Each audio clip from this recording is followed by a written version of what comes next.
지난 본문 사도행전 2장 37절부터 47절까지 말씀을 통해서요, 베드로의 설교를 통하여 3,000명이 한순간에 회심하여 세례받은 사건들, 그래서 초대교회 성도님들이 초대교회의 그 신앙생활을 어떻게 했는지에 대해서 말씀을 들었고요. 그 이후로 오늘 본문 전에 어떤 일이 있었냐면, 베드로와 요한이 성전에 기도하러 올라가는 가운데요, 태어나면서부터 안진뱅이 있는 사람이 구걸하는 모습을 보고 예수 그리스도의 이름으로 그를 치료하여 일어나서 뛰게 하는 기적을 베풉니다. 이어서 솔로몬 행각에서 베드로가 하나님의 말씀을 전도했더니 4장 4절 말씀 보니까는요, 말씀을 들은 사람 중에 믿는 자가 많으니 남자의 수가 약 5천이나 되었더라 라고 기록을 하고 있습니다. 그러니까 나면서부터 안진뱅이를 일으키고 나서 복음을 증거했더니요, 이번에는 남자만 5천 명이 회개하고 하나님 앞으로 돌아오는 기적이 일어나게 됩니다. 남자만 5천 명이니 여자분들 또 어린아이들까지만 합치면 좋게 10,000명은 넘는 인원이 한꺼번에 회심을 하여 하나님의 백성이 되는 기적이 일어나게 됩니다.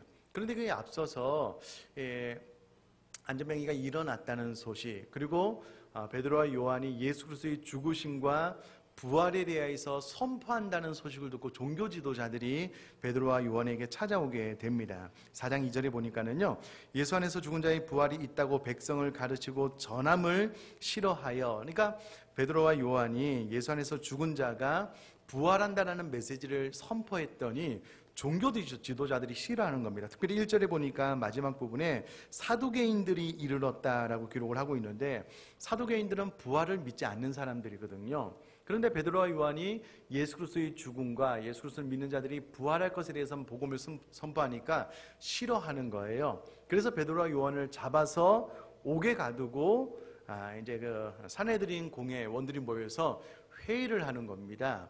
어떡할까 회의를 하는데요, 퀴즈 드리도록 하겠습니다. 지난주 설교를 잘 들으신 분들은 학자에 의하면 이때 당시에 예루살렘에 살고 있었던 인구가 약 몇 명 정도라고요? 감사합니다. 감사합니다. 바로 대답을 해주셔서 3만 명 정도 된다라고 추측을 합니다. 물론 이제 2000년 전의 기록이니까 정확하게 알 수는 없지만 신학자들이 연구를 해보니까 아마 그 정도 되지 않았을까라고 이야기를 합니다. 3만 가운데 물론 이제 먼 곳에서 온 사람들 회심을 했겠지만 일단은 3,000명이 지난주 본문을 통해서 회심을 했고요. 오늘 본문에는 남자만 몇 명이 회심을 했다고요? 5,000명. 여자분들이랑 합쳐서 10,000명이 넘게 회개를 하니 3만 명 중에 적지 않은 숫자가 회심을 하니 산헤드린 공회원도 이 베드로와 요한을 함부로 할 수 없는 거예요. 그래서 부활에 대해서, 이 천국 복음에 대해서 선포하지 마라, 위험만 가하고 나서 풀어주게 되는 사건은 오늘 본문 전에 있었습니다. 그래서 우리가 읽은 본문 23절에 보니까는요, 사도들이 노임을 받았다라고 기록을 하고 즉시로 그 동료에게 갔다라고 기록을 합니다. 자, 즉시로 그 동료에게 갔다라고 하는 것은 동료들이 어디에 모여 있는지를 정확히 알았다라는 겁니다. 그러니까 이때 당시에 초대교회 성도님들은요, 주일날 이제 이때 당시는 안식일이죠. 성결에 모여서 예배할 뿐만 아니라 평일에도 모여서 늘 예배했기 때문에 그의 동료들이 먼저 믿은 혹은 함께 믿은 그리스도인들이 어디서 모여 있는다라는 것을 알았기 때문에 그 동료들에게 가서 본인에게 있었던 복음을 증거해서 예수 그리스도 믿는 자들이 이와 같이 많았고 본인들이 하루 구금되었다가 산헤드린 공회에서 이제 핍박을 받고 협박을 받고 풀려났다라는 소식을 동료들에게 전했다라고 23절에 기록을 하고 있습니다.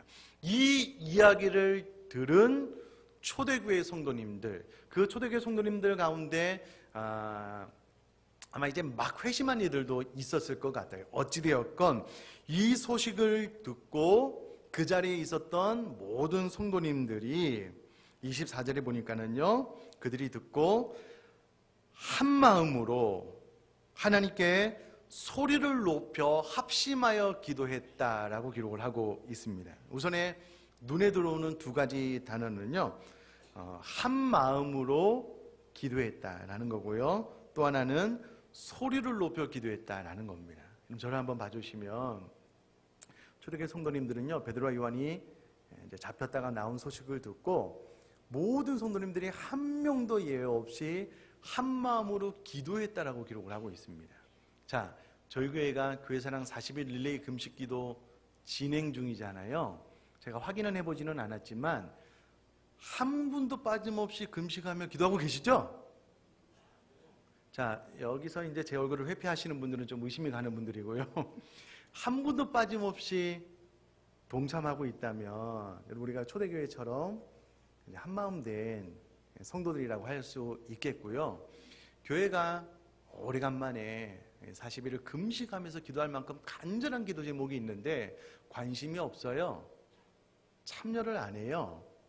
참 안타까운 일이잖아요. 반이 지났는데요.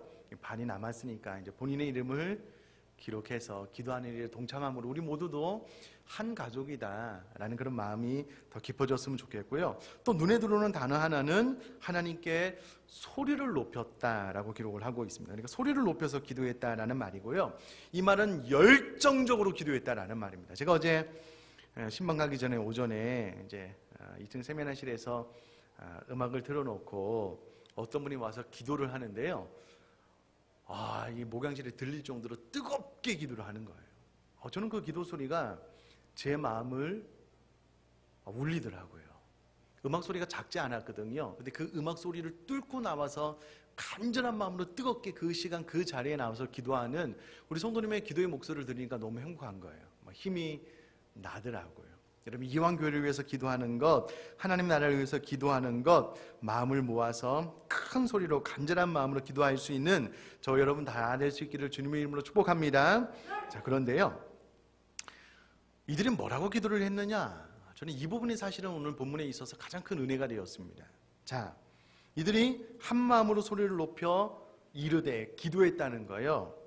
첫 번째 나오는 단어가 무엇이냐면 대주제여, 천지와 바다와 그 가운데 만물을 지으신 이시요.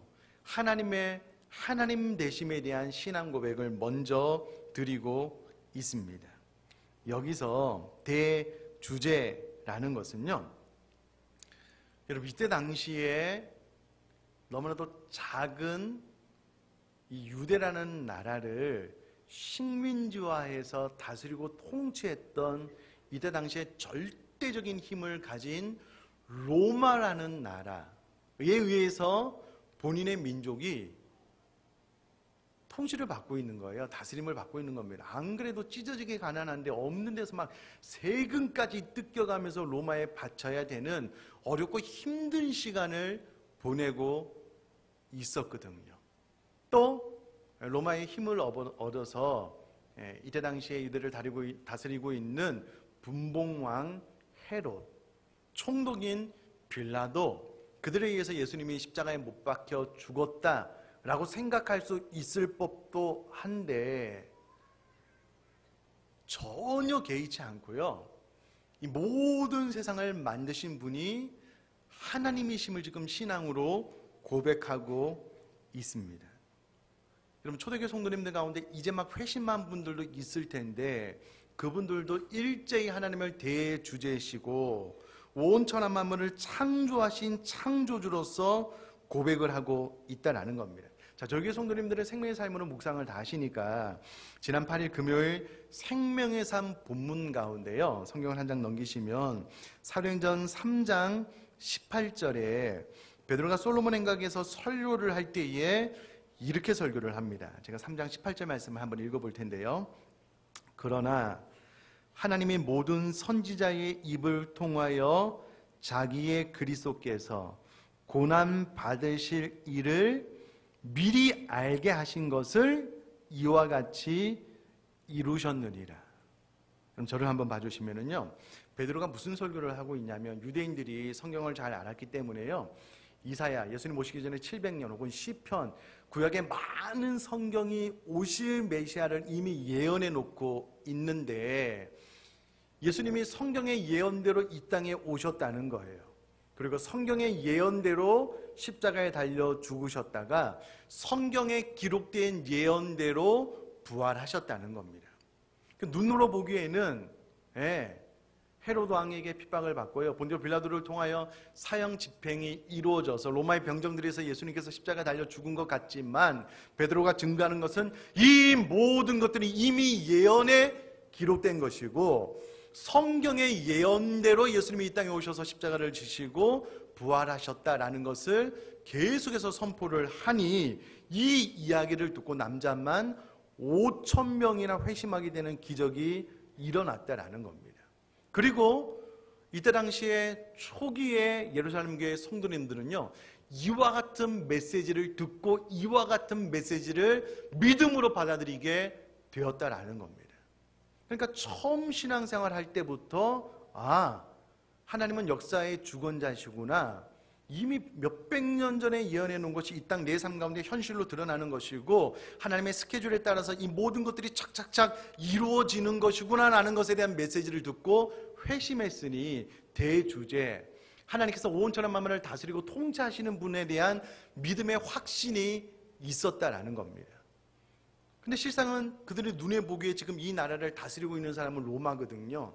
눈에 보이는 헤롯 왕과 눈에 보이는 본디오 빌라도 총독이 있거든요. 눈에 보이는 산헤드린 공의회가 지금 베드로와 요한을 잡아간 거예요. 풀어주기는 했지만 눈앞에 보이는 현실은 세상 사람들이 이 세상 모든 것을 다스리고 통치하는 것 같지만 성도님들이 정확하게 믿고 있었던 것은 그 뒤에서 이 모든 역사와 개개인을 하나님께서 다스리고 통치하고 있다는 것을 믿고 있었기 때문에 대주제여, 천지와 바다와 그 가운데 만물을 지으신 이가 바로 하나님이시고 하나님께서 이 모든 것을 다스리고 통치하시고 계십니다라고 고백하고 있다라는 겁니다. 사랑하는 성도님들, 재방송 보실 때가 있을 겁니다. 특별히 이제 곧 월드컵이 시작이 되는데요, 본방송을 못 보고 재방송을 보실 때가 있잖아요. 결과를 다 알고 재방송을 보면, 예를 들어서 우리나라가 이겼어요, 혹은 내가 사랑하는, 내가 좋아하는 팀이 우승을 했어요. 근데 TV를 딱 틀어서 재방송을 보는데 처음에는 지고 있어요. 그것이 나에게 좌절감을 가져다 줄 수 있을까요? 실망감을 가져다 줄 수 있을까요? 그럴 수 없겠죠. 왜냐하면 결과를 알고 보기 때문에. 반응이 없을 때는 제가 예를 잘못 들었는지 좀 깜짝깜짝 놀라요. 결과를 이미 다 알고 보는 재방송은요, 그렇게 긴장감이 없습니다. 왜냐하면 결과를 알고 있기 때문에 그렇습니다. 그래서 지금 초대교회 성도님들이 결과를 알고 있어요. 모든 성경의 예언대로 역사가 진행되고 있다는 것을 알고 있고요. 이후로 주님께서 재림하시면 어떻게 된다는 것을 다 알고 있고요. 지금 눈앞에 일어나는 내 인간적인 눈으로 보기에는 절대 주권자가 로마인 것 같지만, 절대 주권자가 빌라도인 것 같지만, 절대 주권자가 산헤드린 공회의원인 것 같지만, 초대교회 성도님들은 그 뒤에서 역사하시는 분이 하나님이심을 알고 있는 거예요. 그래서 마치 오늘을 살아가는 초대교회 성도님들이 재방송을 보는 것처럼 현재의 삶을 하나님을 찬양하고 예배하고 여유로운 신앙으로 지금 이 위기를 넘어가고 있다라는 겁니다. 저는 저와 여러분들이 하나님을 이런 하나님으로 신앙할 수 있게 되기를 주님의 이름으로 축복합니다. 여러분, 이런 믿음이 없으면 어떻게 될까요? 늘 마음이 불안해요. 늘 마음의 염려가 떠나지 않습니다. 내 어린 자녀 잃어버리면 어떡할까? 내 자녀들은 잘 클 수 있을까? 내 직장은 어떻게 될까? 내 미래는 어떻게 될까? 늘 걱정이에요. 늘 염려가 됩니다. 아니, 내 삶을 다스리고 통치하고 계시는 하나님에 대한 믿음은 어디 있냐고요. 예배 드릴 때는 믿음이 있는 것 같아요. 예배당 문을 나서고 나면 늘 염려가 나를 지배하고 다스려요. 하나님에 대한 올바른 믿음이 아닙니다. 여러분, 초대교회 당시에는요, 늘 핍박이 있었거든요. 순교가 있었거든요. 그럼에도 불구하고 믿음의 담력을 가지고 신앙생활을 한 이제 막 회심한 초대교회 성도님들의 이 의연한 믿음의 태도를 보건대 저와 여러분들도요 정말 이와 같은 믿음을 소유할 수 있게 되기를 제가 주님의 이름으로 축복합니다. 그렇게 되셨으면 좋겠습니다. 여러분, 모든 교회 성도님들이 대주제여 천지와 바다와 그 가운데 만물을 지으신 온 세상을 창조하신 하나님에 대해서 고백하고 난 다음에 또 뭐라고 고백을 하고 있냐면요, 그들이 정말 마음속으로 깊이 존경하는 왕 다윗의 입을 통하여 성령이 이미 말씀해 주신 것이 있다는 거예요. 어찌하여 열방이 분노하며 족속들이 허사를 경영하는 곳, 세상의 군왕들이 나서며 관원들이 함께 모여 주와 그의 그리스도를 대적하리로다 하신 이로소이라. 다윗의 입을 통하여 성령이 이미 예언해 놓은 것이 있고요, 예수님께서 정말 많은 세상의 군왕들을 통해서, 관리들을 통해서 핍박과 환난을 받아서 십자가를 졌거든요. 구체적으로 27절에 헤롯과 본디오 빌라도는 이방인과 이스라엘 백성과 합세하여 하나님께서 기름 부으신 거룩한 종 예수를 거슬러서 십자가에 못 박고 예수 그리스도를 믿는 자들을 핍박하고 있는 것까지 지금 다 알고 있는 겁니다. 그런데 이것이 28절에 하나님의 권능과 뜻대로 이루려고 예정하신 그것을 행하려고 이 성에 모였나이다. 그럼 보십시오. 헤롯과 본디오 빌라도도 하나님께서 이미 권능과 뜻대로 이루려고 예정하신 그것을 행하기 위해서 이 성에 모인 하나님의 큰 섭리를 이루는 도구로서 지금 이 성에 있다라고 초대교회 성도님들이 고백하고 있는 겁니다. 여러분, 놀랍지 않습니까? 그들의 눈앞에 보이는 현실은 절대 주권을 가진 사람들은 헤롯이고 빌라도거든요. 사내들인 공회원이었고 로마라는 강력한 나라였거든요. 그런데 저도 초대교회 성도님들의 신앙의 고백은 그 모든 것들이 하나님의 권능과 뜻대로 이루려고 예정하신 그 일을 이루려고 그들이 지금 이곳에 모여 있다는 겁니다.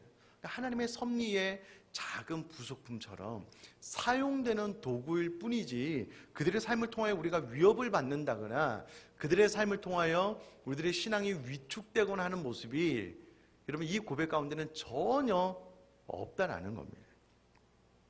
그리고 나서 초대교회 성도님들이 합심하여 세 가지 기도를 하나님 앞에 올려드리고 있습니다.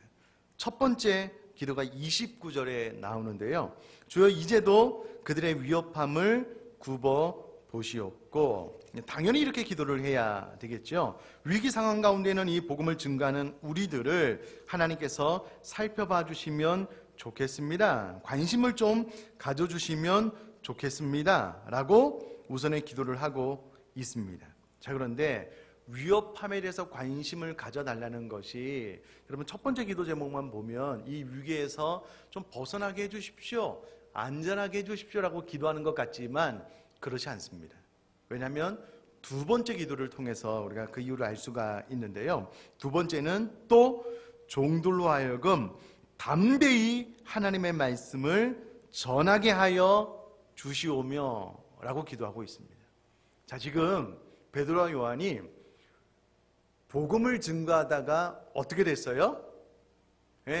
하루 구금 잡혀 있다가 협박받고 풀려나게 되었습니다. 그런데 초대교회 성도님들이 또 기도하고 있는 것이 무엇이냐면 담대히 하나님의 말씀을 전하게 하여 주십시오라고 기도하고 있는 겁니다. 복음을 증거할 때 관원들에게 좀 안 발각되도록 그렇게 기도한 것이 아닙니다. 그 이후에는 어떻게 되든 그거 상관하지 않아요. 복음을 담대하게 효과적으로 기도할 수 있는 것을 위해서 기도하고 있습니다. 그러니까 초대교회 성도님들은요, 이제 막 회심하신 분들도 있었을 텐데 그 안에 복음에 대한 열정이 있었고요, 복음으로 인한 핍박, 복음으로 인한 시험과 환난이 와도 그것을 피해가려고 생각하지 않았습니다. 오히려 더 담대하게 복음을 증거할 수 있는, 정면 돌파할 수 있는 그런 은혜와 믿음을 달라고 기도하고 있다는 겁니다. 그럼 저를 한번 봐주시면, 오늘날 신앙생활을 할 때 우리가 하는 대부분의 기도 가운데 안전, 보호, 안위, 평안, 그래서 우리는 기도 많이 하잖아요. 그렇잖아요. 여러분 초대교회 성도님들은 이제 막 회심했음에도 불구하고 그 마음속에 열렬한 기도 제목이 그런 것들이 아니에요. 담대하게 복음을 증가할 수 있도록 해달라고. 여러분 사도행전을 계속해서 읽어보면 이 담대한 복음 증거 끝에 이제 막 제자들이 순교해요. 잡혀가요. 두드려 맞아요. 사도 바울 죽음의 위기에 처하게 됩니다. 결과는 하나님께 맡기고 내가 생각할 때 하나님께서 나를 부르신 그 부르심의 목적을 이루기 위해서 기도하는 모습을 보건대 저와 여러분들이 좀 이렇게도 기도할 수 있게 되기를 간절히 바랍니다. 제가 말씀 준비하면서요.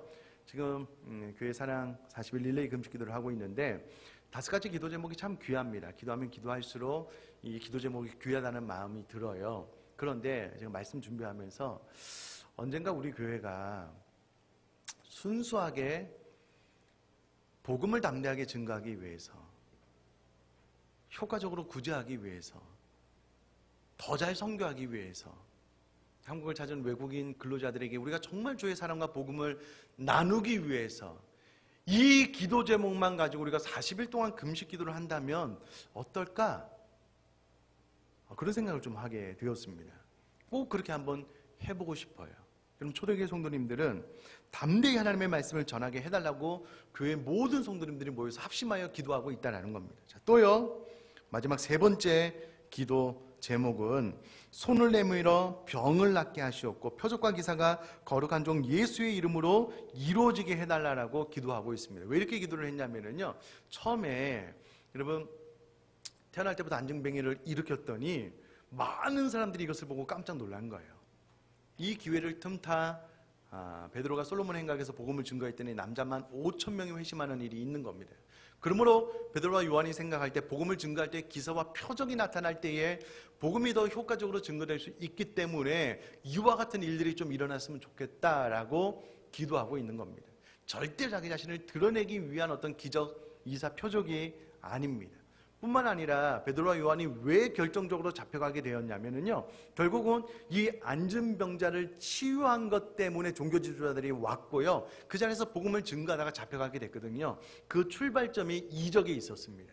그러므로 교회가 병 낫기를 위해서 기도한다라고 하는 것은 이 일 끝에 또 잡혀간다라는 것과 동의할 수 있는 겁니다.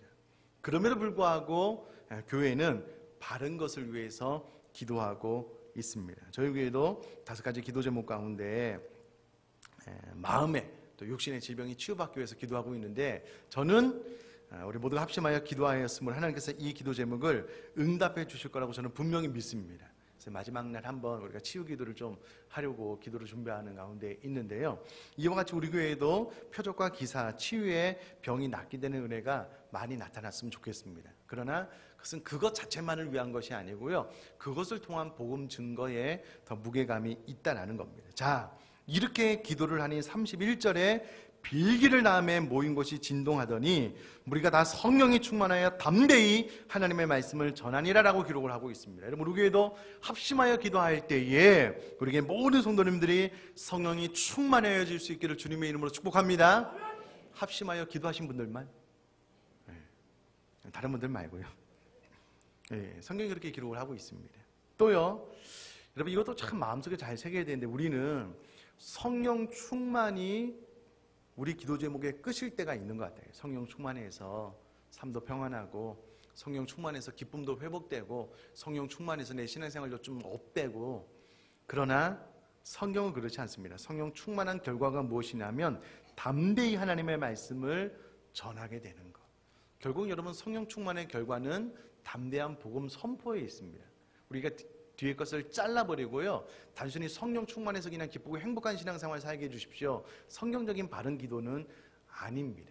그래서 우리도 힘있게 복음을 증가할 수 있도록 좀 기도했으면 좋겠고요. 계속해서 우리가 읽지는 않았지만 우리 오늘 본문 말씀을 보면은요, 믿는 무리가 한 마음과 한 뜻이 되어서 모든 물건을 서로 통용하고 자기 재물을 조금이라도 자기 것이라 하는 이가 하나도 없었더라. 이후로 계속해서 팔고 구제했다라는 이야기가 나오고 있습니다. 그런데 이 본문은요, 사도들이 절대 가르친 것이 아닌 것 같아요. 기도하면서 필요에 의해서 자발적으로 했던 것 같습니다. 제가 충격적인 자료를 하나 찾아왔는데요, 이때 당시에 예루살렘 인구가 몇 명이라고요? 3만. 여러분, 알렉산드리아 교회에 남겨진 기록에 의하면은요, 당시 교인들이 19,000명의 거린들을 부양했다라고 기록하고 있습니다. 그럼 너무 충격적이지 않으셔요? 자, 일단 초대교회 성도님들이 앞에 베드로의 설교를 통하여 3,000명이 회개를 했고요. 그 뒤에 남자만 5,000명이 회개를 했으니 이제 여자분들까지 합치면 적어도 이제 10,000명이 넘을 겁니다. 어린아이까지 합치면 뭐 18,000명, 15,000명 이상 될 거라고 생각을 하는데 하여튼 10,000명이라고 생각을 하면 이미 그 이전에 120명의 문도가 있었으니 그러면 10,000명, 3,000명, 120명 하면 몇 명입니까 벌써? 너무 어려워서 하여튼 13,000명이 넘어요. 초대교회 성도님들만. 이 숫자 말고도 이제 사도행전을 읽어보면 믿는 자의 숫자가 날마다 부흥하게 되니 더 됐을 거라고요. 그러니까 폭발적인 부흥이 일어나는데 성령이 충만하여 교회 안으로 들어오는 뭐 이제 막 10,000명 넘는 성도님들을 바라보건데 너무 가난하고 불쌍한 사람들이 많은 거예요. 이 성령이 충만해서 뜨거워지니까는요, 그 안에 그 불붙는 긍휼의 마음을 어찌할 수가 없는 거예요. 그래서 누가 시켜서가 아니라 자발적으로 집도 팔고 땅도 팔고 있는 거 다 팔아가지고 가난한 분들을 돕는 거예요. 섬기는 거예요. 그렇게 알렉산드리아 교회에 남겨진 기록에 의하면 당시 교인들이 19,000명의 거린들을 부양을 했으니 교회 안에 있는 분들 또 교회 밖에 있는 분들까지 섬겼으니 그럼 믿지 않는 분들이 교회의 이와 같은 선행을 보고 칭송을 하지 않을 수가 있겠냐고요. 와, 진짜 예수 그리스도 믿는 사람들 진짜 놀랍다. 어떻게 자기의 집과 재산을 땅을 팔아가지고 이렇게 가난한 사람을 19,000명이나 도울 수 있는지 놀랍다. 그래서 예수 그리스도를 믿는 사람들과 교회를 칭송했다라고 기록을 하고 있습니다. 사랑하는 성도님들, 내일 모레에 저희 교회가 구제를 위해서 반찬 나눔 봉사가 있는 날입니다. 그럼 오셔요. 봉사하면은요, 많지는 않지만 홀부모 밑에서 혹은 부모님 없이 할아버지 할머니 밑에서 자라나는 아이들에게 큰 위로가 될 겁니다. 큰 힘이 될 거고요. 교회가 이런 일을 한다는 것은 여러분, 하나님께서 나에게 은혜 주셔서 나만 은혜 받으면 좋다, 그런 게 신앙이 아니잖아요. 나에게 은혜가 있다면 내가 또 시간이 된다면 나와서 다른 사람을 위해서 봉사하고 섬기는 것이 당연한 신앙생활이고요. 초대교회 성도님들은 영적인 것만 추구하지 않았습니다. 하나님의 은혜가 부어지니 주변의 지역사회의 어려움들을 나의 아픔으로 받아들이게 되었고요. 그들의 필요를 따라서 구제하는 일에도 앞장서게 되었다라는 겁니다. 자, 말씀을 정리하면 여러분, 처음 예수 그리스도를 믿어 회심한 초대교회 성도님들 가운데 놀라운 믿음의 모습은 하나님의 온천한 만물의 창조자이신 것, 그리고 그 하나님의 역사의 주관자 되신 것, 눈앞에 보이는 현실은 로마의 압제를 당하고 로마가 파송한 이 총독교회에서 이 나라가 많은 어려움을 겪는 것 같지만 그러나 이 모든 것들을 다스리고 통치하시는 분은 하나님이시고 이미 선지자를 통하여 예언된 그 말씀이 오늘의 내 삶 현실 가운데 이루어지는 것이므로 이 모든 것들은 하나님의 계획과 통치 가운데 이루어진 것이다 라는 것을 확신하면서 신앙생활을 했던 초대교회 성도님들처럼 저 여러분들도 이와 같은 믿음이 있었으면 좋겠고요. 또 이것을 머리로뿐만 아니라 성도님들이 합심하여 기도할 때 더 폭발적인 복음이 증거됐기 때문에 우리 교회 가운데도 이와 같은 일이 있었으면 좋겠고, 마지막으로 하나님께서 우리에게 주신 이 은혜들을 나만을 위해서 사용하지 말고요, 이렇게 나누고 베풀고 구제하고 선교하는 일에 저희 여러분들이 더욱더 쓰임받을 수 있는 신앙생활을 해나갈 수 있게 되기를 주님의 이름으로 축복합니다.